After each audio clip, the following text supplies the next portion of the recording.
Welcome to another edition of Steady Dropping Dimes. You guys know how we do this show. I get together with two young brothers I love. They're young to me. They might not be young to our guest on the show today.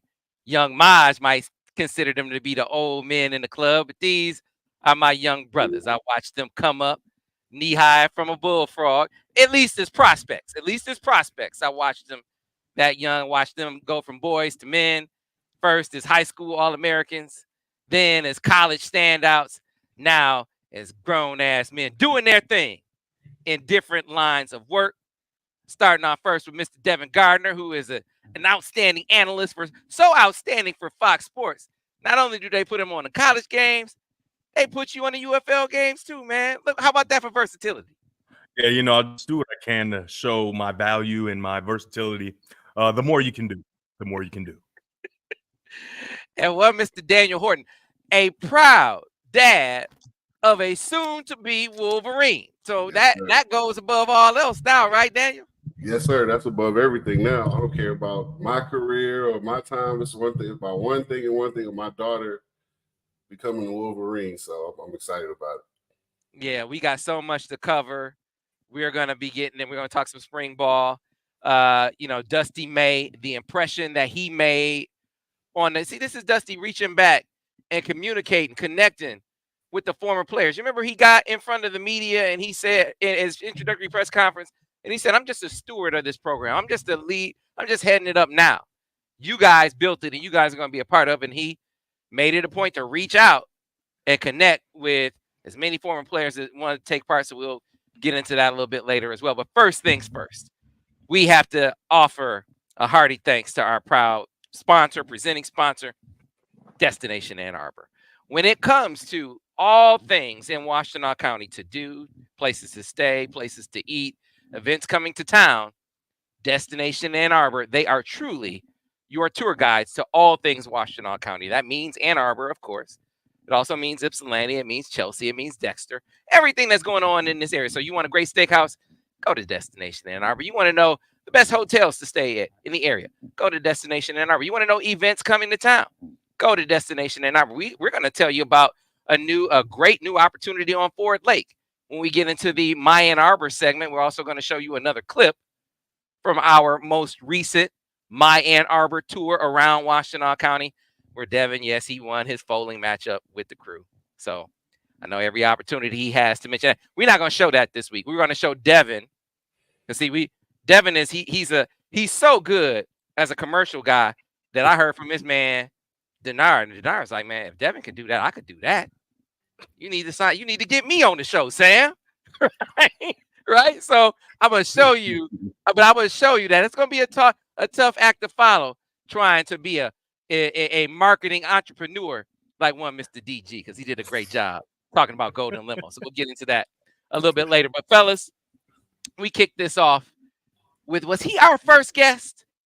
Who was on first, Will or Semaj? You guys remember? I can't even remember the chronology of the show. I just know it was definitely Semaj. Yeah, I just know, growing up as a kid, I said, man, I dreamed of playing Michigan football. I said, you know what? I want to be Jamie Moore. I'm old enough to want to be Jamie Morris. Now I'm old enough to look back and say, man, if I could play, who would I be? Man, when I watch this dude, and his mouthpiece and his demeanor on the field, the way he'd give it to whoever wants some. It could be the opponent. It could be the teammate. It could be the opposing coach. We got to keep that in rhythm. We got to keep that in perspective. Can't get too out of hand with it. So within reason. But I like the fight. I like the dog. And I like the fact that it's not just about the show. It's about the work, too, when it comes to Semaj Morgan. So we have young Semaj and we have big Maj on as well.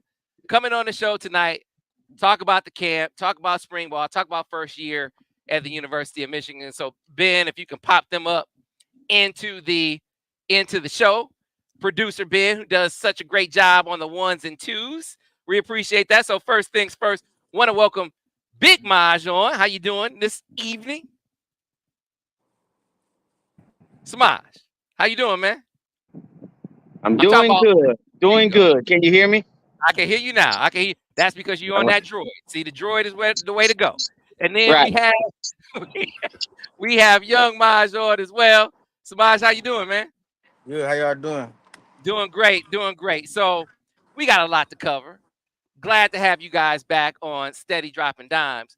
But before we get into first year on the yard, as we, if you will, first year getting out there and performing in front of a crowd of 100,000, let's talk about this camp that you have coming up. So I saw you holding up the flyer there, Semaj. Ben, if you can Yeah. pop up the camp flyer when you get a chance as well.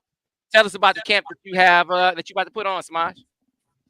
Yeah. So May 18th at my old high school, West Tell us all Bloomfield about High it. School, I will be having a football camp from kids 6 to 14, from the age of 6 to 14, and it will be from 12 to 3 p.m.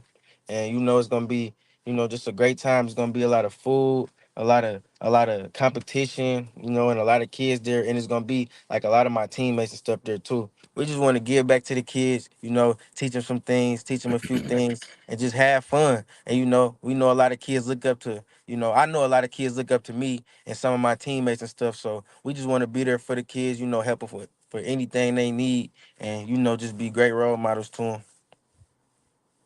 Yeah, and so, this is actually year two of the camp. Yeah. And so your dad had a vision for this before you even set foot on the field as a Wolverine. And so let's look back, and we talking to Big Maj now. Let's look back to last year's inaugural camp, how it went, the motivation behind it, and how year two is going to compare to year one. So let's look back and then look ahead. Take us through it. Well, thanks for having us again. I look at it like this: once you do something, you can't repeat what you did. You got to make it bigger. So this year is going to be even bigger than last year. We had a great successful camp year one. Had a lot of sponsors, food sponsors, a lot of donors. We had quite a few kids. We had some athletes come out. But this year is even going to be bigger because we had a year to plan for this event. So we're gonna have about 350 kids, maybe 400. We just gave out 100 scholarships yesterday. All our athletes that's coming out, they're getting custom jerseys this year. We have custom footballs. We're gonna give them some other gifts. So we just gonna have a lot of fun. We got more food donors coming out every day. So we're gonna announce our sponsors next week. We're gonna be doing some reels, telling you who all is gonna sponsor us. But this camp by the champ is the first time ever done. I'm pretty sure that's why we named it champ camp by the champ, because we haven't had a champ around here since what, 1997. So That's this is an correct. opportunity to bring out all these guys. So what's a camp without the champs? So that's our theme for the Exactly. camp. We pretty excited. We did a lot of marketing. So it's just inspired because, we love football and we want to give back, and that's my heart and that's my heart too. I just love to get out there, run around with the kids, put my coaching skills on display because I'm a pretty good coach. I'm just retired now. So Mhm. we excited. Actually, Stadium in Maine is our main sponsor, so it's going to be powered by Stadium Maine. So we pretty excited about that sponsorship. So thanks for having us on, and we just pretty excited. All right. So you see, for those who are watching this on the YouTube feed or Facebook tweet feed or Twitter feed, you can see there's a QR code that you can scan for all the camp information and registration information, all of that. For those who are listening to this on the radio, go to semajmorgan.org. That's SEMAJ Morgan.org. Camp fee is $50. Going to be held at West Bloomfield High School, noon till 3 on May 18th. That is a Saturday. It's for ages 6 to 14. So, Maj, I mean, who among your teammates can you share who some of the other guys that are going to be out there, who they're going to be? Yeah, man, we gonna have Will Johnson, Kenneth Grant, Mason Graham, Makari Page, Donovan Edwards, you know, Jair Hill. We got some young bucks coming, Jeremiah Beasley, Jacob Oden, so it's gonna be pretty loaded. A lot of known Yeah, people around the area, you know what I'm saying? So yeah, it's yeah, gonna be a man. great one. Yeah, outstanding opportunity for young kids to go and see how the champs do it. Get coached by the champs. That's always an awesome opportunity. And what you say, there's some camp swag too there, Big Minds. They get the camp T-shirt and whatnot. They get that as No, well. no t-shirt, no No t-shirt. They T-shirt, getting jerseys this year. jersey. My bad.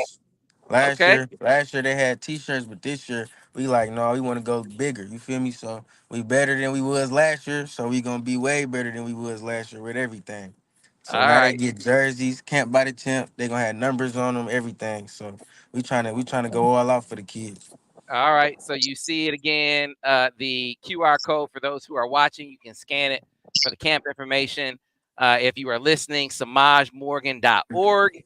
Again, semajmorgan.org. Camp date May 18th, noon until 3. Go there to the website for more information on the camp. So this is also a unique opportunity for me to turn the floor over to my man, Devin Gardner, who attended practice last week. And he came back talking about the highlights. And the very first name he mentioned, I'm just saying, he said, "Man, I don't know, dog. This dude 82 was out there ball. Am I exaggerating, Devin? I'm not exaggerating.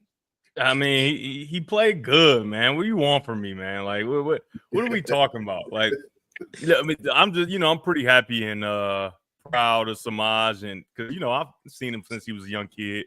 Just run around, don't know where to go, and don't know what to do, but can make plays on a football field. And didn't get a lot of opportunities because his quarterback that. It was his teammate, so he probably not gonna say his quarterback was awful. I'm talking about he was bad. So getting to see him get a chance to start making plays and then going to senior year and playing some quarterback, I taught him, and so he's making plays that way and then and at the next level. So the one thing you always want to see is a young guy take the next step in the next year and look the way he's supposed to look, right? If you the man, be the man. And from what I could see, he's taking that role pretty by the bull horns, if you will. Well, Appreciate how that, about you man. tell us? How about you tell us how you think you're doing? How's spring ball going for you, man? Well, spring ball going pretty good, man. Like, coming off of last year with me being like, very young and, very like being played in a lot of games, it's caused for me to, like grow up and like mature quicker than I thought I would have to. And really that's okay with me because, like the type of dad I got, like you feel, I've been grown up and mature since a very young age. So I've been always like understanding about being a leader, and like God be talking to me, and I feel like this my time now. I'm young still though. I'm still young, but like I feel like God gave me natural leader abilities and natural leader qualities. So just like stepping into that role, like as a young guy, I feel like it'll be real big for me because like even though I'm young, I still have a big voice on the team, and even like the older guys, like they respect me. Kids in my class respect me, and even the younger, like the new freshmen coming in respect me. So like it just forced me to grow, like mature a little bit quicker than I think. And like my older guys was talking to me about that, like Rayshawn Benny, Donovan Edwards, Macari, Will. Like this whole winter cycle, they were just telling me like, look, man, like this year is gonna be different. Like we ain't got too many older guys that's on our team this year. Like the leaders we had last year gone. You one of the new leaders now. So we need you doing everything right. We need you, like just leading by example. Doing what's best for the team. And I understand what the older guys are talking about, and I feel like as time goes on, I will fill out into the role more and more. Does it feel? I mean, a lot of it seems the same from the outside, going from Coach Harbaugh running the program, going to Sharon as a player on the team, as a guy in the locker room, as a guy in practice. Is every much pretty much is the vibe pretty much the same? I mean, how would you describe it? How would you compare to what it was last year Can under? y'all hear me? Can y'all Yeah, hear me? yeah. Yeah, so everything pretty much really the same. Like, like coaches, coaches was like Coach Harbaugh, man, he a unique guy, man. He is a unique guy. And Coach Moore, he was under the Harbaugh system, so not much really changed. But it is some different things like, the food in Schembeckler Hall, like every day we eat way better now. Like food tastes way better now. Like Coach Moore, that's one thing I can say. Coach Moore, he made sure the grill was right for us.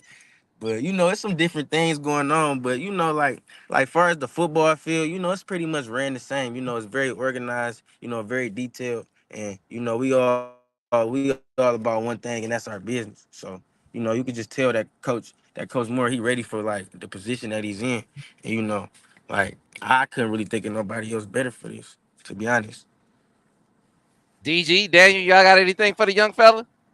Man, everybody wants to know I can't hear. what are the quarterbacks looking in what quarterbacks are standing up, and just or maybe an overall view of what they are bringing to the table, maybe each guy individual. Yeah, he want to know about the quarterbacks.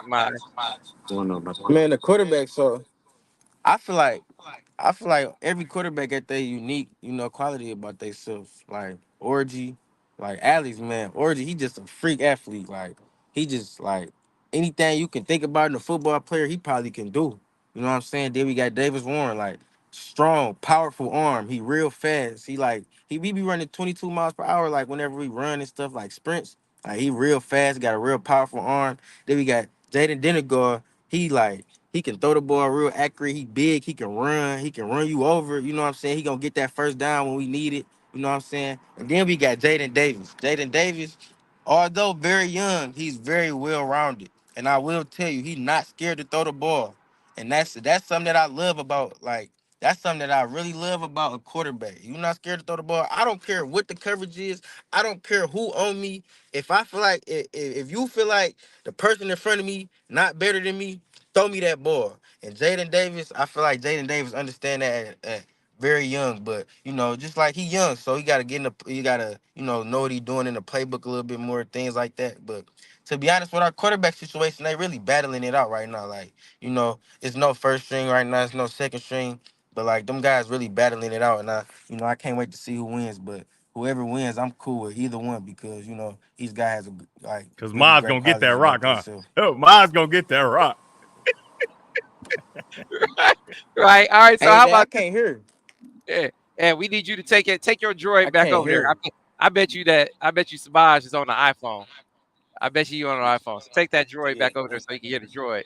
So I can ask my question. All right.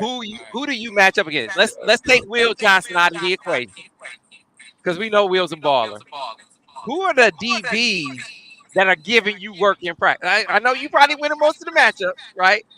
But who giving you a tough time from a defensive back standpoint in practice right now? Well, I wouldn't say no DB giving me a hard time, never. But I feel like some DBs that's like really stepping into their own and like really doing like real good this spring. Like I'm gonna give a shout out to this guy because like I just see him like every day in practice. Like every day in practice, he always showing up. I say Zeke Beyers. Oh, you're about to get it. That's what he was giving the compliment. Hey, that iPhone froze on it. They can't hear. Nah, his phone know him. It's like his phone Uh, like we don't do that, cuz. yeah, it's like, hey, we don't want to hear Man, nothing it's about. All right, amazing. hello. So, what's the last? Did y'all hear anything I said? No, you said you said you got to shout one guy out and then it froze.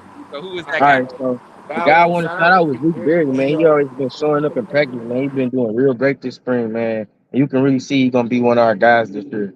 But like some other guys, like we got DJ Waller, we got Jair Hill, they gonna be two killers for us this year. Really, they was two killers for us last year, but they was just young. They gotta, grow and develop and get better. But them guys, them gonna be two of them ones. Like y'all gonna see them on the field. Like, okay, who is these kids? Okay, I see why he in there. Okay, and then y'all gonna realize that everything we be seeing at practice and like why we believe in some of these guys. Like, all like I feel like our whole defense just crazy, to be honest with you. Like practice be hard in the mud, bro. I ain't gonna lie, bro. We be tooth and nail every day, every day. But that's what's gonna make us better though. So that's why I love that. But I wouldn't say no DB giving me no hard time, but those guys really standing out. All right, but Hey, he like, yeah, they ain't really giving me a hard time per se, but I seen him like doing good against other people, and so I like that. But against me, they can't Yeah. see me. all They right, can't see me. all right. Hey, I'm They Zeke, more excited outside about guys. him At being Michigan, a they usually got me sophomore. playing like slot. They more outside corners. You know what I'm saying?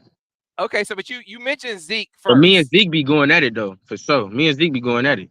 He got So me. He got me a few times. I got him a few more okay. times, but A few more yeah, times. we be doing that. Hey, it's amazing to hear the sophomore calling the guys young, right? It's the era we Right. live in. Right, but you Yeah, you mentioned Zeke, and so I went out to Oakland to watch Zeke play, or he, over there in the Oakland area, he was playing at Concord de La Salle, and man, he did everything. He played safety, he was in the box at linebacker, he came off the edge. yeah. But folks around here haven't really seen Zeke at Michigan, so when they do see him, tell them what they see. What stands out about him in practice? Man, he physical. Like me and him about like the same size. He probably weigh a little bit more than me, but like we like the same height.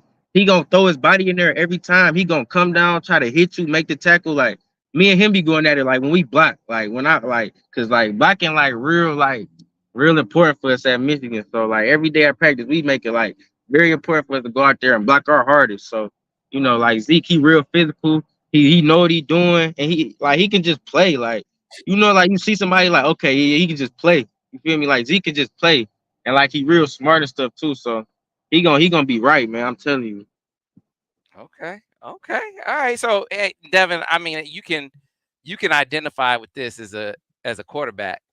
I'm curious when you first stepped up as a starter, and it was your show. I mean, wasn't it Gallen that was your guy that you leaned on? Like, how did you Yeah. guys establish that chemistry? Because I imagine that's how it's got to be for Maj and whoever the quarterback is going to be at Michigan.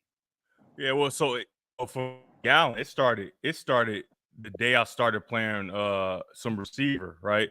So, a lot of people don't know. I went in and said, hey man, I can't keep sitting on this bench because as much as Semaj is crazy, I'm an original crazy person as far as like believing in his own skills type of thing, right? So I go in, try to, hey, can I help the team play receiver? I'm not trying to be a receiver, but I need to play because this is not okay. I'm from the city. They're like close and they keep asking me why I'm not in the game. I don't like that. Like, so I'm gonna need to, you know what I mean? But the whole thing for me was there's no way I'm gonna let my skills deteriorate as a quarterback. And so when I wasn't a starter, nobody really wanted to come in for real. And so it just used to be me and Gallen every day, going in at nighttime, throwing. I used to throw to him with my eyes closed, all that.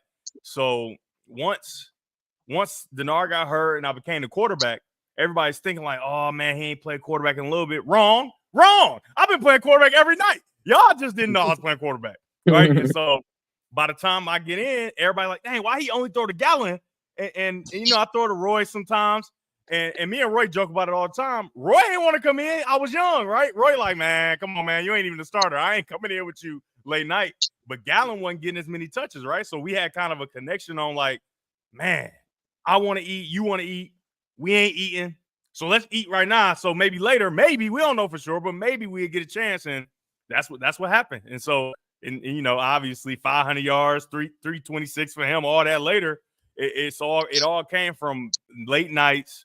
Nobody at the building, got to sneak in and get some throwing in because we just wasn't getting the reps in practice. Now, for Semaj, he getting reps in practice, right? But it's just the other quarterback whichever quarterback is his guy, and you don't got to tell us who your guy is, but you got to get those reps with him because players can see who probably gonna be the guy, right? Semaj ain't got to tell us. We ain't gonna have him do it. You can see who probably gonna be the guy, right? And so my advice would be, and maybe it's two guys. We need to get as many reps as we can, not practice reps. Everybody practices. That's the normal. Of course, you got to practice, but you got to get off the schedule and get as many reps as you can. So like they know how you run your route when you're tired. They know how you run your route when you're a little bit injured. Maybe you limping. Maybe your ankle hurt. I knew how Gallen was going. Gallen always used to fake like he was hurt, and Gallen used to get tired a lot. I knew exactly where he was going to be when he was tired. I don't care if you're tired. Get your butt back in the game. I remember coming to the sideline, losing my. Why is Joe Reynolds in the game? What are we doing? I don't care how tired Gallen is. Get him in there. I was crazy, but it's just that comfortability that you have of like, I know what I'm getting from him. I can't. This is crunch time. This is Ohio State. This 2013. My foot broke. I don't have time to be throwing to other people. What are we doing? Right? We need the guy that the play is designed for, and then off of that, I can get to the next guy. You know what I mean? So that was kind of that's exactly what happened, man. We just worked when the lights was off and nobody thought we was gonna play, and then eventually we end up playing. You doing that? I don't have to say if you who the quarterback is. You doing that with any of the quarterbacks right now, Maj? Practice over. You still out there running routes, catching Really, balls? really, what I do, I catch a lot of punts and kickoffs. I be trying to get better at that, to be honest with you. I hear you on that. Hey, so we got a couple of questions in the chat before we talk about the camp one more time before we let you go. Antoine Okay. Johnson said, "Ask Semaj, who are all the big hitters on the team? I know who I think they are. I know who I think the number one is, but who would you say the biggest hitters on the team are?" They shine, dog. They shine Barton. Or transfer from Maryland. He a killer. Bro. He shouldn't even be allowed to practice, honestly. It's Bro. too much. He violent, Bro. man. Bro. Hey, like, you hear me? So, Like, Semaj, I had him. I had Maryland versus, I forgot who they played, but I had him last year and I had him when he was a freshman. He was hitting like this when he was a freshman. yes. Running through everything. And now he grown and been in the weight room. I don't want to be talking about him at all. And he can run. He's fast. He's Very fast. He's fast. Like, when he coming through them blitzes, dog, he coming like 112 miles per hour. All right, Semaj, I got a question for you. Because you know, you most confident guy on the planet, you know, you and Sam, apparently. And so with him coming through that A gap, you play some quarterback. Do you feel comfortable standing in that pocket playing some Q with Barham running through that A gap? Bro, if he coming through that A gap, I'm getting out. I gotta get out. You feel me? I gotta use them legs because he fast, but I'm fast too. So if he coming through that A gap, bro, and I gotta stay, and I gotta stay there, he probably gonna do that. Like, bow. I'm probably We gonna haven't get gotten a chance to talk to you about you getting ran down. What was that? I want to fight you. Talk to me. You ran down on what? I need some hundreds or something, right? I need you to make sure you hit the head on goalposts. All right. Let's see you make 5. Let's see you make 5 cuts and then run 80 yards and see how tired you. I'm not a kick returner, Semaj. That's what I'm trying to tell you. I need you in that end zone. All right, let's bet on one this year then. I don't want you to like it's a win-win for me. All right, then you need me in that end zone. I get there for that paper though. Nothing for free. I'm in that thing. You ain't getting enough NIL, Semaj. No, I'm getting enough for everything. I'm just saying this is a me and you thing. If you get so you need me in that end zone. Well, you need me in that end zone. I'm telling you, first one I'm taking back. Let's bet on it. The first one to the crib. Yes. All right. Well, hey, you gotta do something to make everybody know this was for this because DG said I can't do it. That's what you gotta say. He can't do it. Help the call out. He didn't say I can't do it. He said I need you in that end zone. And I'm like, all right, let's bet. You see how Sam always trying to start stuff? He trying to twist. Yeah, he trying to twist that word. No, he didn't say you can't. He said I need you in that end zone. But no, man, I made about 5-6 cuts and then ran 7 yards. You ain't think he was chasing you like that, did you? Nah. He was running for his life. He was running for his life for sure. But hey, life still ended, gang. They ain't go to the next level. We did. You feel me? Life still ended. That's my guy. Say all them clips don't matter. We to the chip with it. That was my guy though. We played together in high school though. On somebody 707. Did he talk crazy? No, he wasn't saying nothing. He wasn't saying nothing at all. I was just. He was tired too, I'm sure. He was tired too. He had to be tired. He ran 20 yards. Hey, so what about Jay Mack? What about Jay McBurrows as a hitter? He seemed like a big hitter on the squad. Not this one. Not hitting this one. He probably can do good in the game though.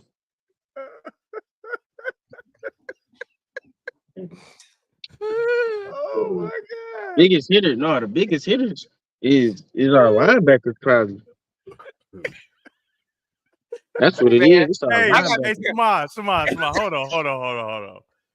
Why you so funny? I don't understand. Hey, man, I gotta ask you. You're not even trying to be funny, and he hilarious. I just say what it is. I don't know. I gotta ask this dude the right questions. Our whole defense cold for real though. But some people's strong suits, like I think J-Mac's strong suit is like how you play the ball. To be honest with you, he got good ball skills. Okay. All right. That's gonna be it for Like him. he gonna say somebody tip a ball, like he gonna be there to come grab it. Like you feel me? Like anytime. Like he got real good ball skills. I feel like Okay. that's what I think about him. I don't know about like a heavy hitter though. So you know who he gave work though. See, I have to pull up the clip. Maybe Ben can find it in enough time. I went to What you watch. mean? So I went to watch Jay McBurrows play against the dude at Ohio State, Brandon Ennis in high school. Man, when I say Smoke. it's one of the biggest hits I've seen on a high school field. Mm, I'm surprised Brandon Hill is still playing. He hit him so hard. Hey, is that Ohio mm. State dude still in the chat? Because he probably gonna cry himself to sleep. Cherry Blossom. Oh, so Them Ohio State guys, they be crying they so so much. You can't heartbroken. say Hold that up, hold about up, hold them. up, hold up. Can't I say want that you. about them. I want Oh you yeah, to know. never mind. No, Smile. Yeah, You don't get yeah. talking about Ohio State people no more. We got it. I Can't don't say hear. that about them. Them boys so Hey messed man, up over there. you ain't about to have Sharon looking for me, man. Or Ryan Bellamy, like I'm gonna kill y'all. No. Let's not talk about Ohio. We are gonna anything Samaj feels about Ohio State. We're gonna keep it to ourselves. Ain't that right, Maj? That's right. We're gonna keep it to ourselves. Ah, I hey say man. that too. So listen. Oh my mama, we keeping it to ourselves. Well, I'm gonna be keeping it to ourselves. We you feel me? Cause the game, man. Game, man. Big. All right, Game is big. let's talk about this camp again. You got this camp coming up on the 18th. Ben, if you can put it back up on the screen so Semaj can tell all the young players in the area who want to come out to his camp, get some work, meet some champs, camp with the champ, get a jersey to commemorate the occasion. Semaj, tell them all about the camp again. So from on May 18th, Saturday, May 18th, we will be at West Bloomfield High School from 12 to 3 p.m. for kids ages 6 to 14. It'll be a great football camp. Everybody can come out, you know what I'm saying? Have fun. It's gonna be a lot of food, a lot of fun, a lot of competition too, though. A lot of competition. And you can't have no camp without competition. So yeah, the kids they just gonna be out there doing what they do, get to learn from the champs, and they're gonna be able to get better, and it's just gonna be a great time. Okay, outstanding. Now, before we let you go, you highlighted some guys on defense. We had you highlight yourself on offense. Other than you, other than Semaj, who's doing well on offense, man? Like who's stepping up, making some big plays? 'Cause if you're making big plays against this defense, you're doing something. So Our who on whole the our offense whole side? receiver room, whole receiver room. Our whole receiver room. Like we literally get better by the day. And you could tell like when you turn the tape on, like our whole receiver room just get better by the day. Like no matter if it's blocking, no matter if it's route detail, no matter if it's catching the ball, no matter if it's getting open, separation, like we just get better by the day. And one thing I really love about my room and my position, like we all like want to come in and work and get better every day. Like we all in the building extra time, looking over drawings, looking over plays, looking over scripts and stuff, so we can have it ready, have it right for the next practice and things like that. So I just feel like as a receiver group, as a receiver core, man, like we're gonna be real good, like we're gonna be in a real good spot come time the season, because we just all want to get better and we all just want to win. So Samaj, talk about number 3. I can't even remember the kid name. Man, I keep Pedro, Fred, yeah. Yeah, talk about his game and what his kind of skill set is. I told them last week on the show, like I really was impressed with his route running and all that. And you're a receiver, so you can see it from a different eye of like anybody when you in the room, oh yeah, he kind of like that. I can steal from him because he's doing some things I can do, but I just don't got in my bag yet. Talk about his skill set and what he's been like. yeah, so Fredro, Fred also gonna be at my camp on the 18th too.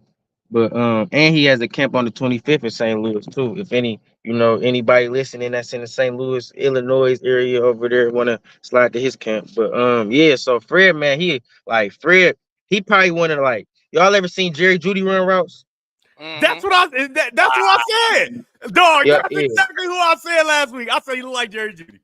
You did. Like his hips real good, his knee, like his ankles, like his He feet, don't got ankles or knees. Yeah, he don't got none of that. Like he gonna break down, like he can run full speed, then break down right there, 2 steps. He out of it.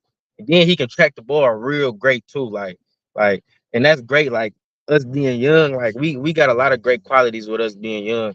And Coach Bill, he be telling us every day, like you two, like y'all gotta focus and do like the things right and like details and things because y'all can make plays. Y'all got great talent. It's just y'all got to get y'all details down, and once y'all get that, y'all gonna be good.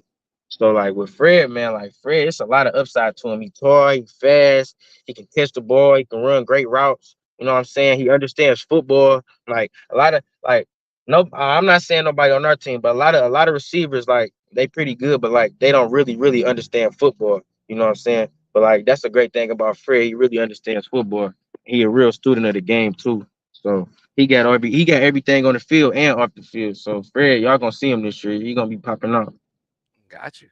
All right, Maj, we don't want to take up too much of your night, man. Remember, folks, Camp by the Champ, Saturday, May 18th, West Bloomfield High School. The camp fee is $50. If you're watching this on the YouTube, Facebook, or Twitter streams, you can see that. There's a QR code for you to scan for camp information to get signed up. It's In gonna all be a them great camps with camp. them raggedy t-shirts, you getting jerseys at this camp, son. Yeah, Right. it's a And there's gonna difference. be It's a and there's difference. gonna be a bunch of champs there too. He just laid out a bunch of teammates who are going to be there from a championship squad that decided to return and stick together, which is absolutely huge. Will Johnson, Kenneth Grant. I mean, Donovan Evers. He went down the line on Yeah, some well, Hottie, we got everybody coming. Amir Gio. Heron, Okay. Ben Hall, Jaden Davis, everybody. Waller, DJ Waller, everybody. Okay. All right. So, hey, making man. that NIL money, baby. We're about to put some NIL money in them boys' pocket. That's why they love me, dog, because I Hey, give them that y'all bread. got some extra spots for me to get some NIL? Absolutely. You should be getting that retro money for real. No, for real. Hey, All hey, I y'all. need my Side-by, reparations. You feel me? yeah, No, for real. all them jerseys and All them jerseys y'all was selling when y'all was in college, right. man, they playing with y'all. I ain't about to And let it's them play with crazy me. because I got a college athletics history class, and Mr. Sam Webb actually came and talked to my class one day. But like they was talking about shoelacing there and how he seen somebody selling it like a shirt, like shirts with like his name on it and stuff. And he asked them like, well, you selling my stuff? Can I get some money for it? And they like, no. And I'm like, well, bro, like if we was in that time right now, like I'd be so mad because it's like, you feel me? Like it's me. That boy It's Semaj me. would have knocked the cart over. Hey, man, if I can't get nothing, Yeah. y'all ain't selling it then. Hey, Right, and by the way, I got a I'm request going for to quit on them. because listen, you know, it's an open door policy. Whenever you want to come on, Smaj, all you got to do is call or text. But you got to bring moms on, man. I mean, you know, For the Mother's Day thing. We're gonna bring around for the Mother's Day thing. We're gonna okay. come talk about the Mother's Day thing. So our Mother's Day our second annual Mother's Day event is coming up on May 9th. This is very dear to our heart. These are all mothers who've lost their sons to gun violence, and Semaj is their son, and he pampered them like they are his biological mother. So our event this year will be a 5-course dinner, 5-star dinner at Experience Zuzu's. We're partnering with them. The owner of Zuzu, Zay, graduated from University of Michigan Law School, him and his wife. And so they are our partners in this event. So we're gonna have dinner. It's we're giving them all these gift baskets and stuff. It's gonna be a rose theme. It's gonna be decorated in roses, everything. So this is a event that we want to just pamper these mothers because Semaj and this foundation is their voice. So it's coming up on May 9th at Experience Zuzu's from 7 to 10. We have 20 moms and we're gonna pamper them. They're gonna have dinner and we're gonna give them some gift baskets and things like that because our goal in this foundation is to always stay connected to these moms and we're hoping maybe in the next year or two, we get to send these moms on a vacation, all paid vacation, so they can go back, kick their feet back, relax, you know what I'm saying, just unwind because these moms they stronger than me as a dad because they just resilient. And that's the name of our Mother's Day thing is resilience and redemption. And so that's coming up on May 9th. And we about to drop the media release, and we about to drop the flyer probably on April 18th when we close down all the camp stuff. But that's our so Mrs. Morgan is basically over that whole event, her and mine. So she's the chair of that event, and she's staying connected with Mothers Making a Difference. That's the nonprofit that we partner with for our Mother's Day event. So that's pretty dear and near to our heart, because we want to always be a blessing to these mothers, because we are their voice. All right, so here's what we'll do. After the spring game, we'll have Maj come back on, and he'll bring Mama Morgan on to talk about that event. All right. So, and then the founder of Mothers Making a Difference, we'll have her on too. So you need to hear from these mothers that's victims of their sons being murdered in the city of Detroit by gun violence, and they still haven't solved a lot of these crimes. So we want to get her on there, because we have to hear from a mom that's kind of suffering from this tragic event for her son. So There's significant to us too, because some of the kids that was lost, I was close with. So, them mothers, man, I couldn't imagine my mama not having me, man, or my brother, or my dad not having me, or my brothers, man. So we just want to make them feel special. And, just ease them through the day, because it might be a hard day for them. So we did this last year too, and man, we touched so many mothers' hearts, and they were so happy just to be there, just to like get a hug from somebody, just to like get a present from somebody. So this is real significant to us, man. And we really want to do this every year, and every year we want it to get way bigger, so the mothers can feel special. and that's how you use your platform. That's how you use your platform. And I've been Zudu's saying, delicious. yeah, been proud of you for a lot of things, and that's yet another one. That's yet another one. So, folks, Appreciate again, that. you see it on the screen. Camp by the Champ. If you're listening on the radio, you can get information on the camp and the Mother's Day event. Well, that information to be on there on the website as well in the near future. SemajMorgan.org. Again, that's SemajMorgan.org. Again, the camp date is May 18th, noon till 3, ages 6 to 14. Get on out. We're gonna make it out there. Hope to see you guys out there as well. Maj and Big Maj, fellas, appreciate y'all joining us tonight, man. Y'all have a good night. Thanks. See y'all soon. Okay. Okay. Bye-bye. All right. So, Yes. for Devin, I think I get it. I think I get why when Devin he looks at Maj, and because really he's just a smaller Devin. He's a smaller version of that. I've just come to the conclusion that he's you, DG. As much as you say, hey, you know what? We just got to work on Maj's. He just like you. He can't be acting like that in public. That's what we're working on. He a leader now, and you can hear he was saying like, yeah, I mean, I didn't expect to be called on as much. Obviously, I expected to be that guy, but it just don't happen like that usually. And so now that he's in that role and the older guys talk to him, you're going to see a different Maj. You see, Maj ain't had nothing bad to say about Ohio State. He just said he got a lot going on, which is true, and, good to go. Hey, man, it sounds like to me. I don't know if y'all picked up on it. He's probably still has some smoke with J-Mac in practice. Would you pick it up on it? He said he ain't hitting me like that. I don't think that's the case. I think it's like, I don't think he's a good hitter. That's what he said. I don't think he's a hitter like that. What I'm telling you is, That sounds like it has some matchups in practice. Listen to me, Devin. The dude, he's a thumper. I mean, really? He's bringing that wood. There's no question. Like, Ben, can you find me? I'm gonna have to talk to Semaj. Hold on now. You ain't lying to me, is you? Oh, no. I'm telling you, I put my name on J-Mac as a hitter. Ain't no question. So Ohio State's potential, maybe best receiver, he stroked him in high school. Oh my God! I mean, in the crowd. I see. I'm gonna find it. Is Cherry Blossom still in here? Chat. Do y'all? Is Cherry Blossom still in there? Oh man, I gotta find it. Because he gonna cry in the car. This time. If they don't get it this time, we already know it's a wrap. Hey Sam, now he did say that like they've had some battles in practice. Like, hey man, he hit me like that. I don't know what you heard, Sam, but you're right. Yeah, man, I could definitely tell. I could pick up a thing or two. I'm sure the folks in the chat were hearing it as well. So no, it was great having Semaj on.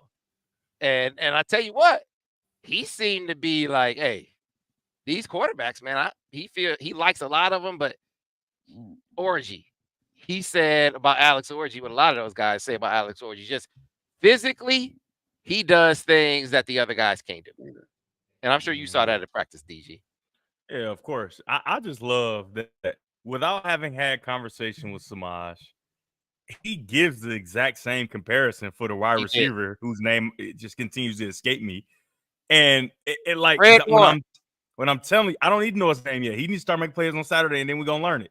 Listen, all I know is the kid can go. I'm looking, I'm like, this look like Jerry Jeudy. Like, why is he able to go so fast and stop so hard? Like, does he not have ACLs? Like, what is wrong with this man's leg? He's impressive. And then the ball tracking, I didn't see that in practice just because he didn't have those opportunities. But the ball tracking, like that's a complete receiver, man. Understand the game, being able to run the routes, and then tracking the ball. Ben, give me the big box. Give me the 3 box with the big screen so I can share this video. This was from a game, a Jay McBurrows game. It was Aquinas versus the dude he's about to hit. So Jay McBurrows is on defense. And the dude he's about to hit is a receiver that's the #1 receiver in the country a year under him or 2 years under him. And he's at Ohio State now. So here we go. That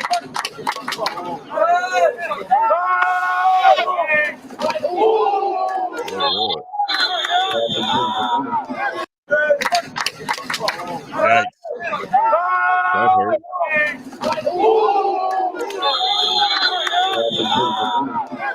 Hey, man.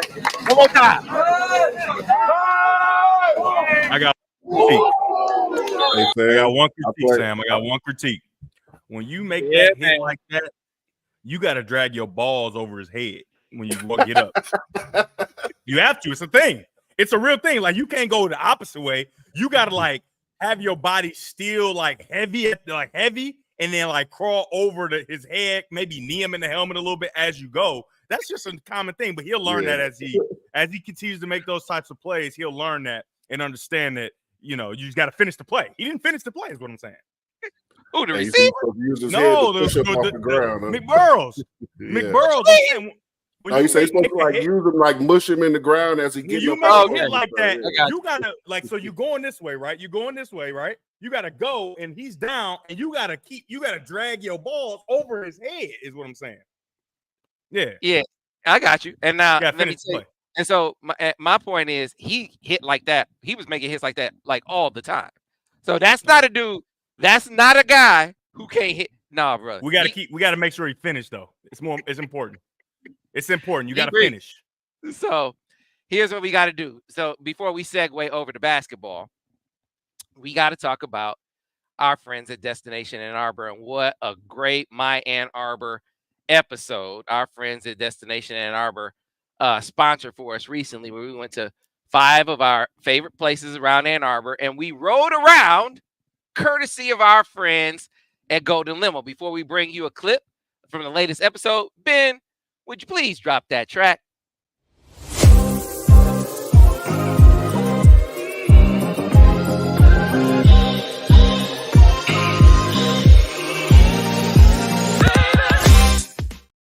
And so, folks, listen. When you are looking for places to go, places to stay, places to eat, events coming to town in Ann Arbor, Destination Ann Arbor is your tour guide. Now, again, those of you who watch this, you'll be able to scan a QR code at the end of the segment, but you can always go to the website at annarbor.org. Again, annarbor.org.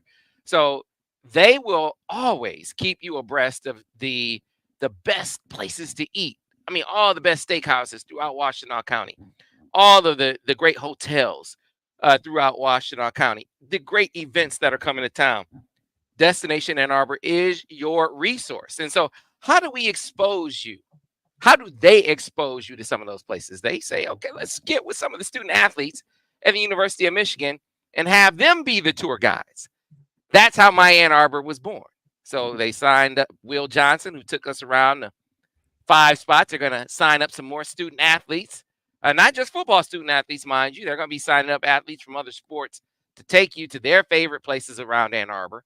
It's a bridge between those student athletes on the football side of things and season 2.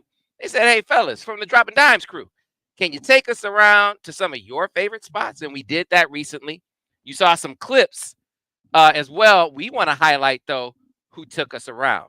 Our friends at Golden Limo, they were the ones that took us around to all of our favorite spots around Ann Arbor. So we're going to give you a clip, a little bit of a clip from the ride provided by Golden. If you have ground transportation needs in southeastern Michigan, and then you're traveling abroad, you're traveling to LA, to Miami, wherever, they'll pick you up from your residence. Second to none, high-class service.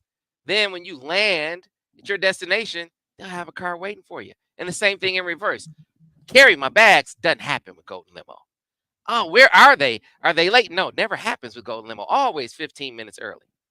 You are always on time, every time. Luxury, safety, second to none. That's what you get with Golden Limo. So we're going to bring you a little clip from the latest episode of My Ann Arbor, brought to you by our friends at Destination Ann Arbor, who ride on Golden with us. And here is that clip right now.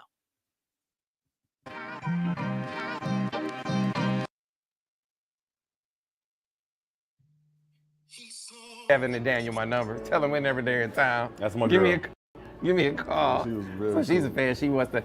Next time we go, I'm gonna have to take a couple of those San Pellegrinos out of here.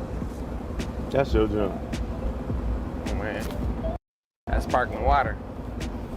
I be needing it sometimes. Yeah, nah, that helped you settle your stomach too. I'm for sure not no. On Golden, we got to where we needed to get every time on time, and it was courtesy of our driver Jackson, who did a great job. So Jackson, let's start off first with telling us how long you've been working with Golden. Actually, I've been working there for about 4 months now, and I've already met you. This is the second time. Right. First time's with Will Johnson, Right. national champion. Now with these two superstars, I love it every time. You guys crack me up. You ride in style, and if you guys want a Golden experience like the champs, go with Golden Limo. Yeah, that is absolutely the case. So we saw Michigan football, they ride. Michigan athletics, they ride on Golden. But for me, getting to the airport, for us getting around town, ground transportation, whether it's for a group on a party bus or you need airport transport, one of your luxury SUVs, whatever your ground transportation needs are, they can be met by Golden. Yes, and we are on time every time. So Sean Duvall really set the tone, and I said this earlier. You know, the experience when it comes to booking travel, it can be a headache with a lot of companies. With Golden, you can email where you're going, your flight plan, when you want to get picked up, and they will map out everything else. But this was a particular challenge for Debbie Galloway. You're an outstanding scheduler. This trip came together in basically 24 hours, and she mapped out an itinerary for us that got us to every spot. You had us ready to go. You went and picked up Devin at home, right? We had detours along the way, and that is right. We had detours along the way, and it was just this seamless experience that we didn't have to think about whether it was we were going to get there on time. We didn't have to think about whether it was safe. Absolutely, absolutely. I was happy to do it. All right, so listen. As Devin said, as you heard Daniel say, if you have ground transportation needs, and you're in Southeast Michigan, or if you're traveling elsewhere, you book a flight from Detroit Metro Airport and you're heading to LA, you need to get picked up at the airport, Golden can book your trip all the way to the airport. When you land in LA, you'll have your transportation picking you up, and the same thing in reverse. That is the Golden difference. Excellence, the Golden experience. You can find them at goldenlimo.com. Oh, how are you? I don't know about you, but when I want to travel, whether it be abroad or around Ann Arbor, I use Golden Limo. There is no other transportation like it. I know you have those other services that you might use, but if you're smart and you want to ride around in luxury, you should get on Golden Limo. Yeah, I did. Perfect. It's good. cut. That's a cut. Yeah. Okay, so Denard said he can do that. He can do that too, DG. No chance. Mhm. Nar is garbage at that kind of stuff. I'm just telling you. He First of said- all, I'm the only person that can understand him. Me and his 8 brothers, and that's it. Everybody else confused when we be talking because it is what it is. Yeah, DG put that together pretty quick too. I must have said That was off the top of the dome, Yeah, like I was unprepared. Yeah, what are we doing? I was Lace can't hang with that shoestring. You can't hang Yeah, with that. man. Talk Yeah. too fast. So listen, for all things Washtenaw County, whether it's your ground transportation needs, you can listen to us and find out about it, but you can find out about that over at annarbor.org, which is the website for Destination Ann Arbor. Ben, can you put up the QR code here for us really quick as well? So the folks who are viewing this can just scan it anytime they're coming to Washtenaw County. They want to know places to go, places to eat, places to stay, events coming to town. Destination Ann Arbor. They are your tour guide. All right. So be sure to check them out, annarbor.org, or just scan the QR code if you are viewing. We got to talk a little bit of basketball for my man Daniel Horton. It's funny how the shoe was on the other foot. We did the whole first half of the show last weekend. It's like, what's up with Devin? Is he sleeping? Is he To the preoccupied? chat I go. To the chat I go. Like, what is going on with DG? Right? And Ben, before we segue, can you please drop that track?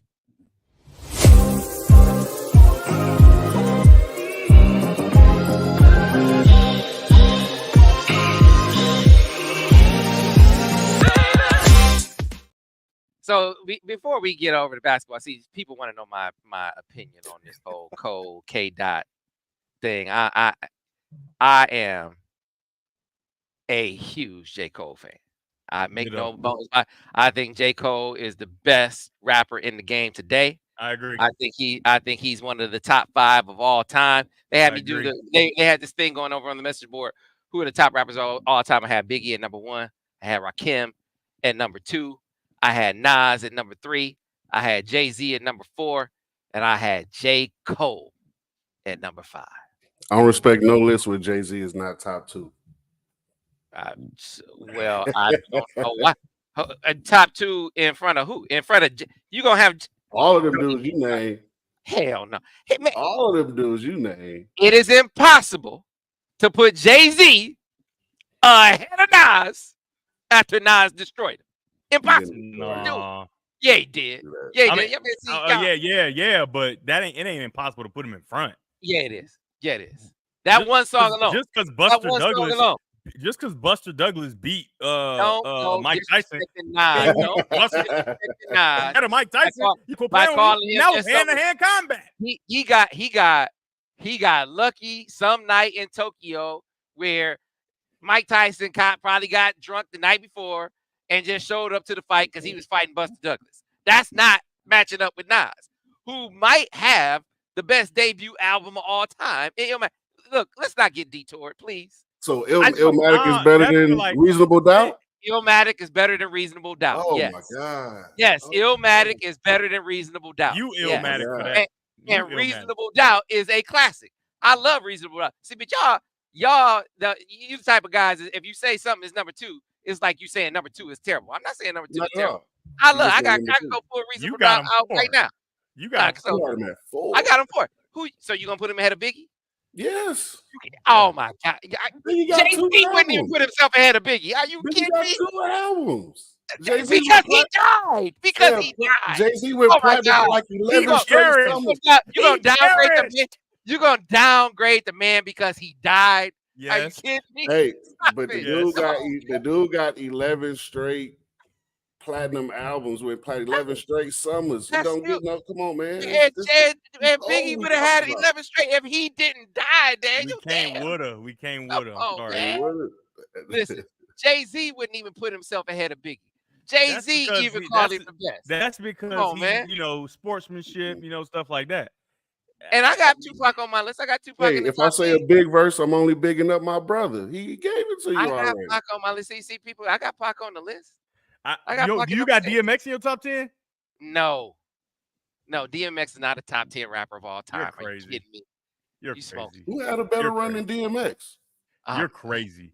Even Jay. Now you talking about Jay-Z. Jay-Z said one time when he toured with DMX that he had to reevaluate himself See? because of the reception that DMX gets when he's touring because people love DMX. You tripping? Hey man, so that's what we going by? We just going by who's more commercial?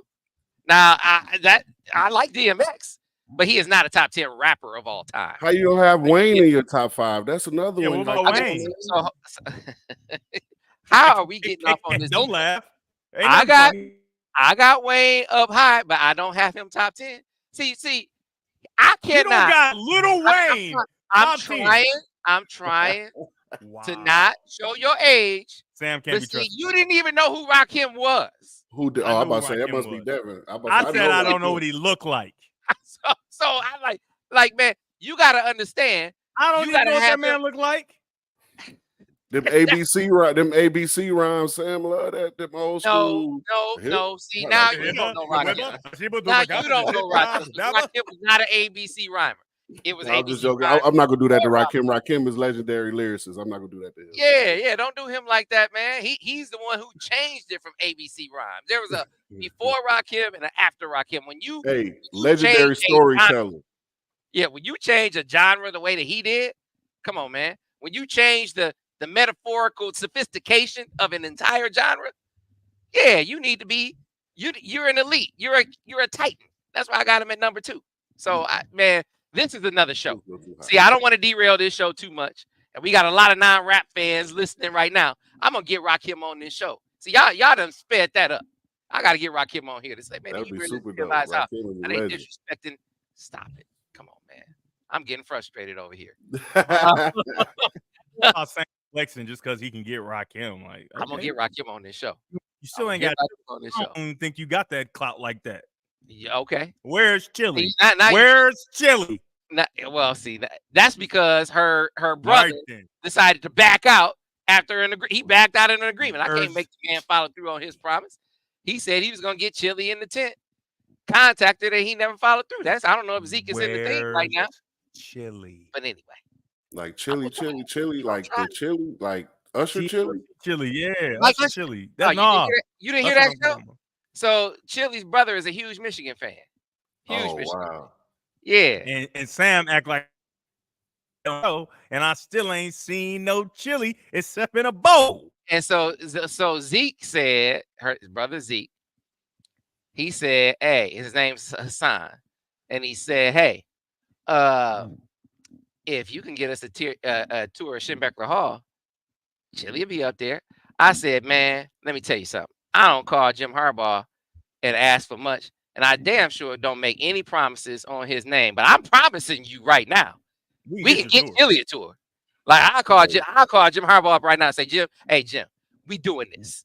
And it's Sam, getting I don't need that kind of pressure, man. Hey, Gavin McLean want us to get to basketball. He said, I see Dusty May just finished up some of those hires on the staff. Okay, No. But before we get to that, DG, I've been married for 15 years. I don't need that kind of pressure from Sam. Bringing Chili and I don't need that kind of pressure, Sam. Hey, I hear you. All right, so I wanted to get over to basketball. Chili just don't know. Before y'all derailed me, trying to disrespect some of the rap greats. Dusty, not only did he hire his new staff, this is what I really want to get to because Daniel, you took part in this. Dusty has been very clear from the moment he spoke to the media. He was also speaking to former players and coaches for that matter. And he said, listen, I'm the new guy. I'm the new kid on the block. That I'm gonna do what I'm supposed to do and get us back to what we were, what you guys built. But this is your program. I remember him saying the words vividly. This is your program. Sort of paying homage to all the people who laid the foundation for what this program is today. And he didn't just lend lip service to it, Daniel. He also convened a Zoom session where he invited former players to ask questions and offer feedback. And I know you took part in that. So I'm curious what your takeaways were from that interaction, and what some of in talking to some of your fellow former Wolverines, what they had to say about their impressions as well.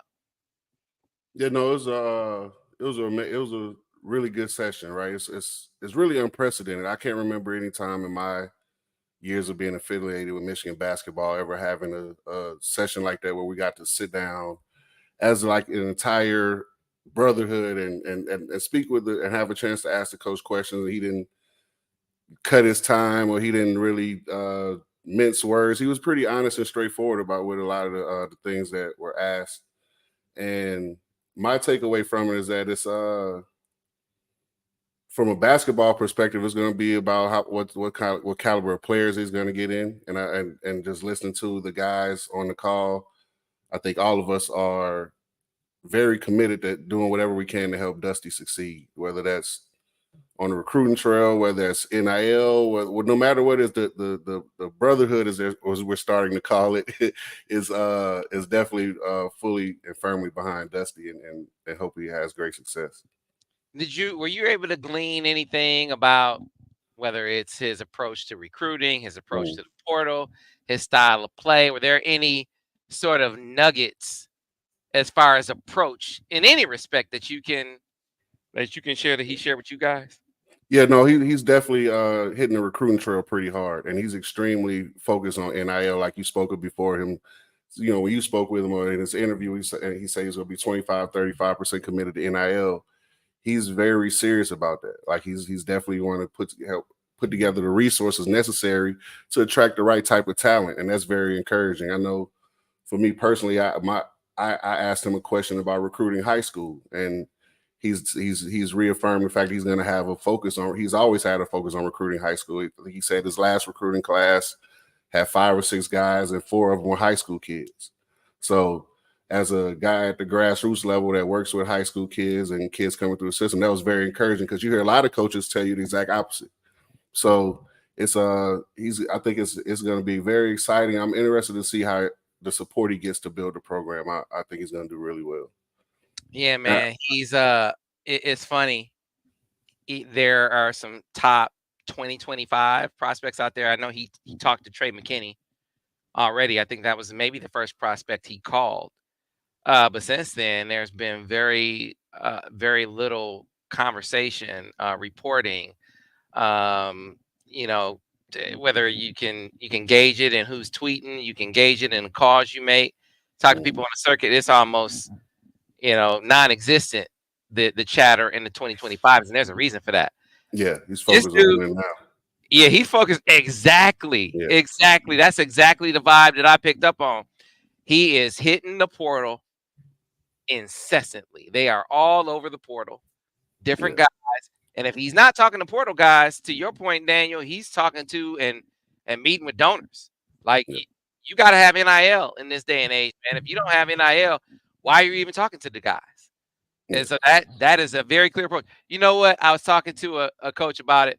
He said this is a dude that's not trying to win 8 games next year. No. Like he trying to come in and compete. So you got to go get some ball players if you're gonna compete right away. And I think that's the big focus at the moment. From my takeaway is that they're really focused on the portal this first year, and maybe in the first couple of years, right? But I think his long-term approach is to build through high school recruiting. Like, I think he made a great point about next year being the last year of the COVID eligibility guys that are, populating college basketball right now, that are 23, 24, 25 years old. So once that kind of evens back out, then it'll be a more focus on recruiting high school kids. And I think without just giving away too much of what was discussed in the meeting, right? Another takeaway I think that we've discussed on this show that people really want to know the answer to is is the admissions question, the age-old admissions question.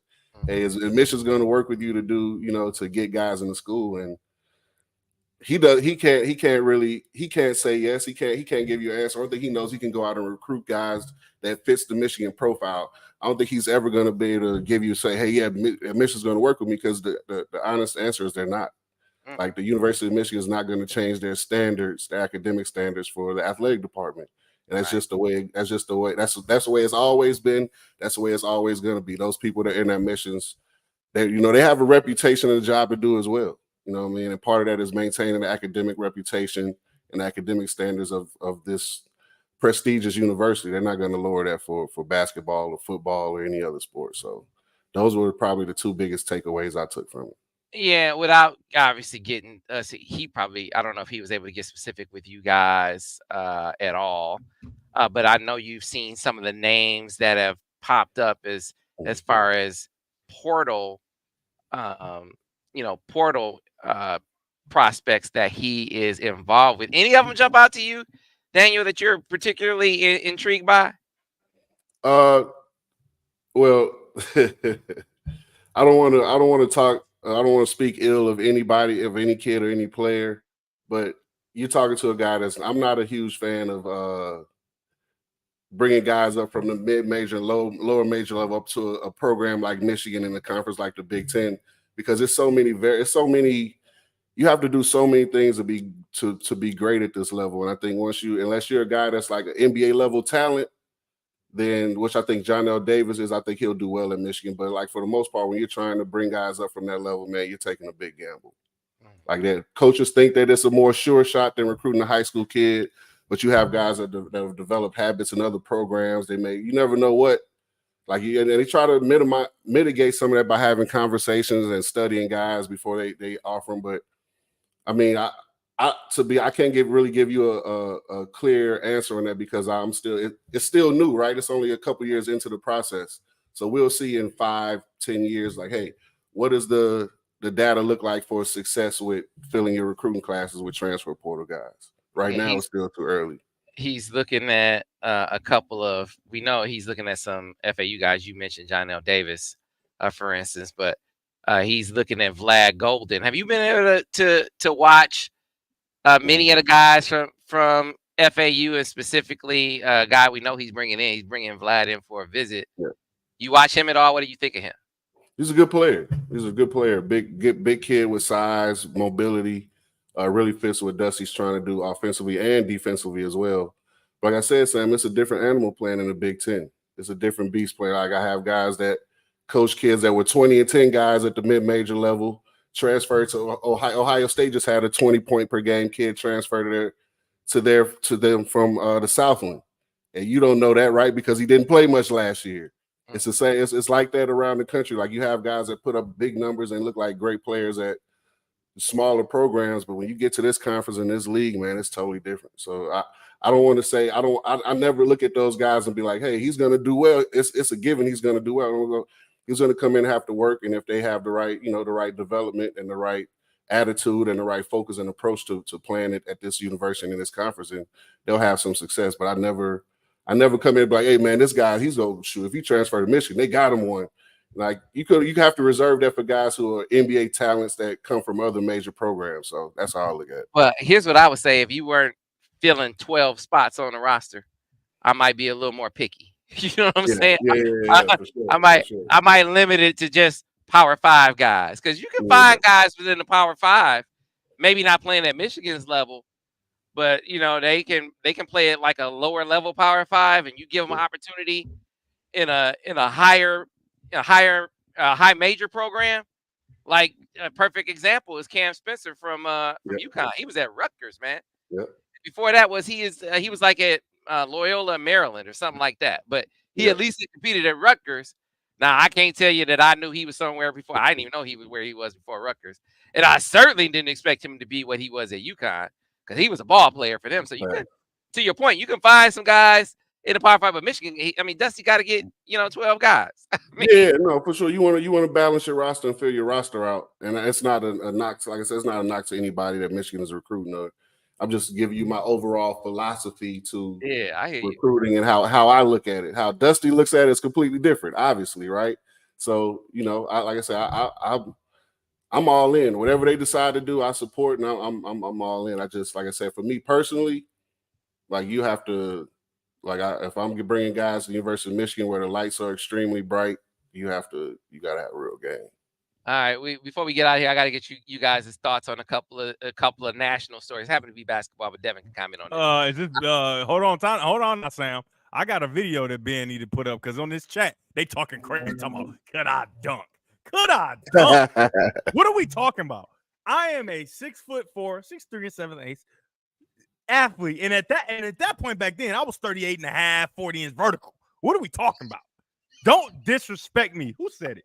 Which one was it? Ferris?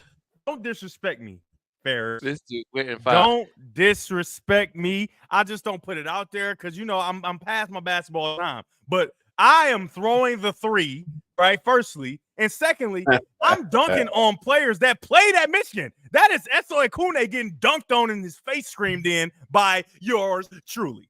So stop with the disrespect. This is me in the Breslin, right? You see, I act crazy. You see the one. Stop playing with me. Stop playing with me.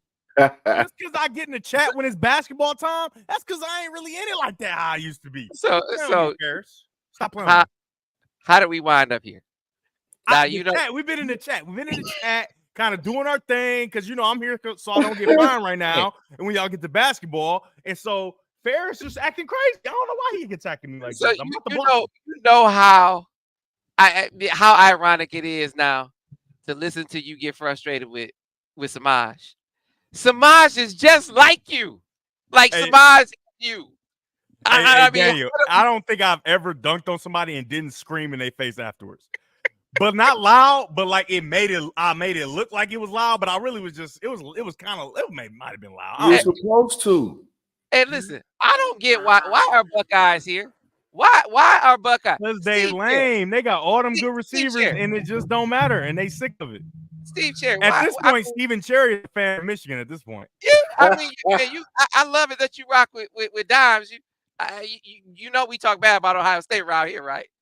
But you coming back. Hey, if Ohio State goes and performs the way they did these last 3 years, they gonna get in that Michigan State category where we ain't even gonna be doing nothing. So Cherry, you got one more year, Chief. You gotta make it happen.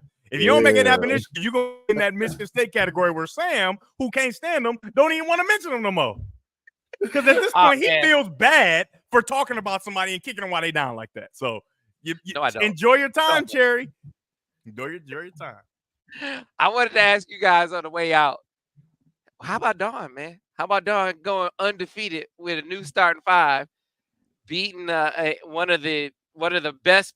It was obviously a really good team, great team, but one of the best players of all time, and Caitlin Clark in the highest rated game in the last 5 years, men or women. Sam, I love Dawn. Great story. All of it's good. I want to talk about that Johnson. That young lady that got waved off because, she just didn't feel comfortable shooting threes on the big stage, whatever the case, and then comes back and puts on the defensive performance that she did. And some people are saying, oh, well, Caitlin still had 30. Let's be clear. She had 18 in the first.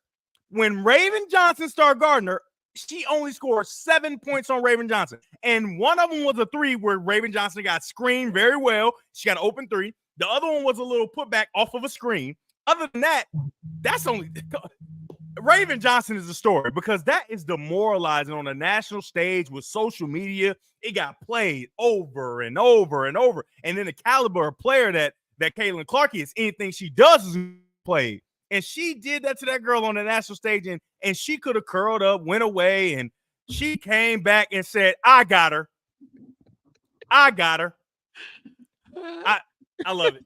I know Dawn has something to do with that too, right? Making sure she keep her confidence, telling her to get back in the gym. But my goodness, Raven Johnson. Raven Johnson, you go, girl. You go, girl. Because most people won't be able to put themselves off the canvas like that. Yeah, Raven was a freshman last year when she got waved off, number 1. Mm-hmm. So that and it was one of those things you can let it make you bitter, you can let it make you better. And she went and she improved. I'm her biggest fan. She was a 3-point shooter. And it didn't really show up in that game, her shooting, but her defense was all of that. Like 7 points. Like you said, 7 points. She shot 41% against everybody else. She shot 27% against Raven Johnson. Not to mention, Raven turned her over 3 turnovers. She turned her over 4 times. I'm sorry, Raven. Raven, I'm sorry. 4. She had 3 steals and a block. So she turned her over 4 times. So it was one of those deals. And since we talking about Dawn just a little bit, I'm just I think it's only fitting that we pay homage to Dawn just a little bit here on the air. We can share this for the people so they can see Dawn in all her glory. Hey, did you see AK's comment? Yes, tell me all about Dawn, Mr. Can we see the can you put that up so the people can see Dawn? That's cool. I'll just that's say super cool. she cool people, man. Hey, she is I didn't even realize she was on the episode of Martin.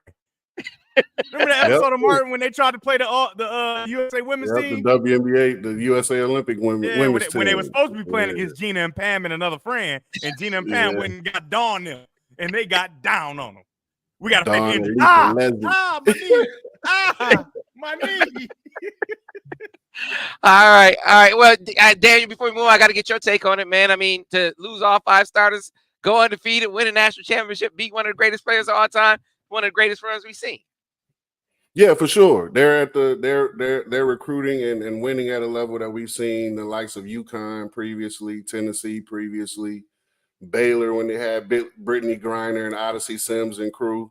So it's one of those things where, hey man, when you at the top of the food chain and you getting all the best players, shoot, the next thing is to win championships. And Dawn State, they went out there, played against the Iowa team, and let's be real, that South Carolina team had way more talent and athletic ability than the team they played against. So I thought it was gonna get ugly quicker than it did, to be honest, Sam. So they didn't want to do it too early. They had to keep the ratings going up, Daniel. And then she said, "Hey, Raven, we're done with it. Go get her." Yeah. That's crazy. That's a sign of a really good coach. Because she came out, seemed like to me, she came out with the UConn plan. They were running a bunch of different players. They played Bree Hall on her. They ran. Carmela Cardoza went out and tried to contest the 3. She banged one in her face. And then it was like from the second quarter on, she was like, Raven, this is how we going to do this. This is how we going to do Hey, I want you 94 feet, Raven. I don't care. I'm not dribbling, none of that. 94 feet. Take her out of the game. All right. And the very last one, the story that kind of knocked that out of the headlines briefly, John Calipari leaving Kentucky for Arkansas. I think it's a win-win. I think both sides win. In that equation, Daniel, I don't know about you, but Kentucky, I remember we just saw headlines a couple of weeks ago. They're like, oh, man, it'll cost $33 million to get rid of him. And the AD's like, okay, he's coming back, right? I mean, there were some Kentucky folks that were ready to be done. He hasn't been out of the first round since 2019. If you're Kentucky, you want a fresh start, right? Meanwhile, Arkansas gets to get a name coach that can get some ball players in there who, with a change of scenery, maybe he got another run left in him. Yeah, no, I think it's good for both parties. And like when Michigan was going through their hiring process, I was kind of hoping that they reached out to Calipari because you could kind of read the tea leaves and see the writing on the wall, right? And I think him going to Arkansas, from what I'm hearing, from what I've heard, he's been given a big war chest to get out there on the recruiting trail and bring some. Even though Musselman was recruiting at a high level as well at Arkansas, he's probably going to, as far as what Cal does, he's probably going to take it to another level. Every program he's been to, he's recruited at an all-time high level for that program, whether it be UMass, whether it be Memphis, whether it be Kentucky. Even we got to Kentucky, his run with one and dones for a while with Anthony Davis and all those guys was incredible. So it's one of those things where he's gonna recruit. It's all gonna be if they're gonna be able to put it together enough to win big while he's there. Yeah, he's good. He's gonna recruit, but is he gonna coach? I mean, I think he's a little better coach than y'all give him credit for, man. It's you out there with 5 youngsters, man. When he made that speech after they lost in the tournament, lost about having young guys, he was absolutely right. You got a 19-year-old kid chasing around a 25-year-old. What you expect will happen? Okay, so then if that's the case, if that's a reason, then stop recruiting one and dones. No, John? Oh no. Come on, Sam. Let's be real about this. Do you want to be Kentucky and have their profile and be able to go and get the best players in the country, no matter how long they're going to be on your campus, or do you want to go out and have the opposite of that model? I know for me, I want to have the juice to be able to go out there and get the best of the best. Yeah, but I want to get out of the first round. Yeah, I mean, what gets me out of the first round? And if it had happened just once, Daniel, I'd be like, okay, it's an anomaly. But he lost to a 15 seed and a 14 seed. It happens. In back-to-back years. Like, it happens. Man, that is never supposed to happen to Kentucky. Ever. No, but it's in the era now where it's a different Like that 15 seed is back in the day, they had 18 to 21-year-olds too. Nowadays, these 15 seeds got 24, 25-year-olds on their team. I hear you. I So hear you. it's a different era of basketball. So I don't I guess- necessarily judge him as harshly as a lot of other people do as far as the. I guess to Like, me, if you're going to say that, if it's been a hiccup for you the last couple of years, John, then maybe you should adjust your roster construction. Go get you some 5 stars. Don't get all 5 stars. No, Because but it's not an all the time thing, Sam. Like I think in that moment, in that game specifically, they did lose because they made a bunch of freshman mistakes. Now it's other games where they didn't play like freshmen. So it's not you, it's a trade-off, right? Like you don't want it to rear having its that head one in the dude on the NBA bench. tournament, but it's a possibility. I know I would rather recruit the Anthony Davises and the John Walls and all those guys and take a chance of whatever happens than okay, I'm gonna go out and recruit this 3-star guy and hopefully he turns out to be a stud. No, I want to go get these studs, this higher quality mold and build from there. That's how I look at it. So, Daniel, why is that one guy coming off the bench? What's the one kid who like super nice? I think Dillingham. What are we doing? You deserve to lose. He's a gunner. If you got him, if you have him in your starting lineup, you probably don't have no punch coming off the bench. Second of all, if you have him in your starting lineup, a bunch of other guys probably ain't touching the ball as much as they want to, and they don't need to in the locker room. So nah, y'all need to grow up. Grow up. This guy got game. We need him on the court. You telling 18, 19-year-olds to grow up. Well, and listen, I had to grow up. I like the dudes you mentioned, but some of those dudes you mentioned was back in 2012 and 2013 when he had it figured out. This new whatever's happening in the last 5 years, when he can't get out of the first weekend, something is gone, something is lost. Maybe it's just a change of scenery. Do you want to have Dillingham, a recruiting class of Dillingham, DJ Wagner, those guys, or do you want to have a recruiting class that I want to have the team that gets me out of the first round? That's what I want to have, Daniel. And if I got to choose, I mean, what am I trying to do? Am I trying to send guys to the NBA only, or am I trying to win a championship? Well, you're going to recruit better players by sending guys to the NBA model than you are. Oh, I'm going to win championships, because winning championships is not guaranteed for anybody. I really should have hooped. Most of it, winning a championship at college is probably the hardest thing to do. So it's not like you're gonna recruit better players hoping that you can put it together one day to win the champion. It's not like no one's guaranteed a championship, Sam. I hear you, and I defer to basketball. Played and forgot more basketball than I ever know. I just look around and I see other guys figuring it out. I see Kelvin Sampson at 68 years old. Now, only reason why he didn't make it because his guys got hurt. I look at Dan Hurley right now, and they just set a record running roughshod through the tournament for the biggest margin of victory in the history of the tournament. And he did have a lottery. He got some lottery talent, but then he went and got a dude from Rutgers in his starting lineup, and Cam Spencer as well. And then he got a kid from Texas at point guard. That's probably the straw that stirs the drink for everybody in Newton. So Daniel, I got a question. My point again about Texas kids, Sam, but go ahead, DG. Why is your basketball video so clear?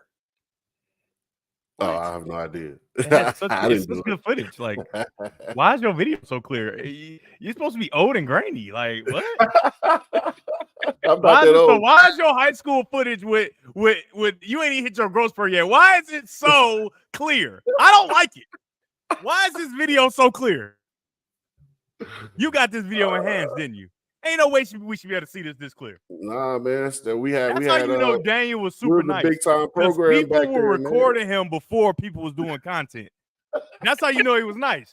Wasn't nobody recording me. I wasn't that nice. I had some people recording me, but it was mostly because I was good at football, and then they just came, oh my goodness, you're good at basketball too. But they came to see Daniel with their camera, and they followed him around. This footage is way too good. I don't like it.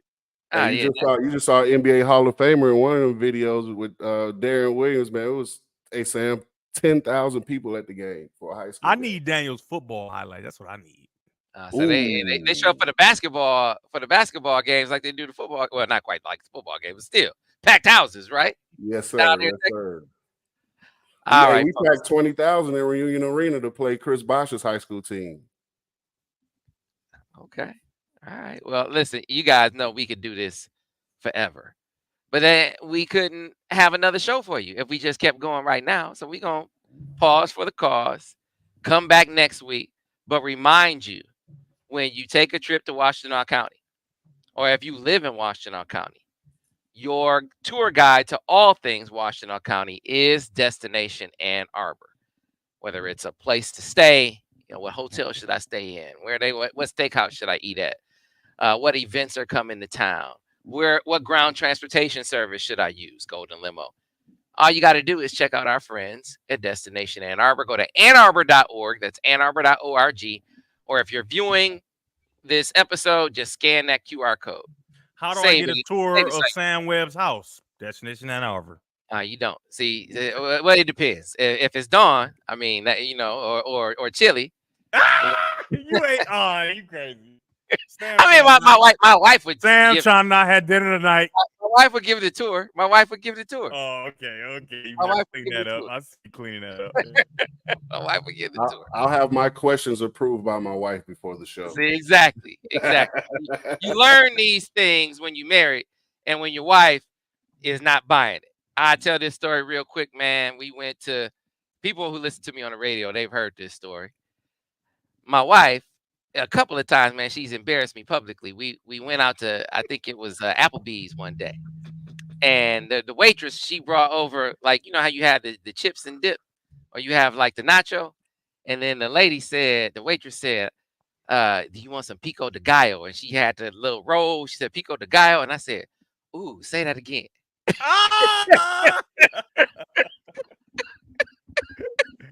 It was reflex. I said, ooh, say that again. Hey, nah, Sam. Ain't no roll in no pico de gallo. Ain't no roll in pico de gallo. It was pico de gallo. Sam, you're reaching, and you should have got embarrassed. I said, ooh, say it again. She said, she bet not say it again. Sam, he likes to roll and pico de gallo. But the next one was worse. So we went to Ruth's Chris. And so the one of the head, I don't even know what you call them, but she was our waitress, for lack of a better term. So they took us to the table, and I knew the waitress because she used to stop it. Can I pause? I knew the waitress because she used to bartend at our tailgate, right? And so I didn't even recognize her. And she looked at me, she said, Sam. And I said, Jess. And she said, hey, baby, it's nice to see you. And why did she say that in front of my wife? Got you in trouble. Sam, you need to do a better job. Sam, this is the face you need to have when women in public think they recognize. Just real dumb. Just real dumb in the face. And so she was like, hey, so she said, hey, baby, how you doing? And she looked at her and she said, ain't gonna be too many more babies up here. And I said, Sam, your wife from Flint too? Yeah, man. Yeah, and I was like, come on. I was like, we can't be doing that in public. And she was, it was innocent. It wasn't even like that. No, like, it wasn't innocent. It was totally innocent. It was totally innocent. And this ain't gonna be too many more babies. You gotta understand, this lady thought my wife was about to jump on her. Creep. She Sam almost got cut under the table. I wasn't about to get cut. On top of the table. And I said, man, she wasn't trying to. She was just saying, hey. That's how she say, hey. She said, she can't say hey like that to you. I said, I'm trying to conduct business. They're endorsed. They're a sponsor of the show. Come on now. My Ann Arbor episode is gonna be a first 48, Gavin. You right. He gonna be on the next first 48 episode, not my Ann Arbor. Me and Daniel gonna be doing my Ann Arbor by ourselves, obviously. All right, folks, that's enough for today. We'll see you next week on the next episode of Steady Droppin Dimes.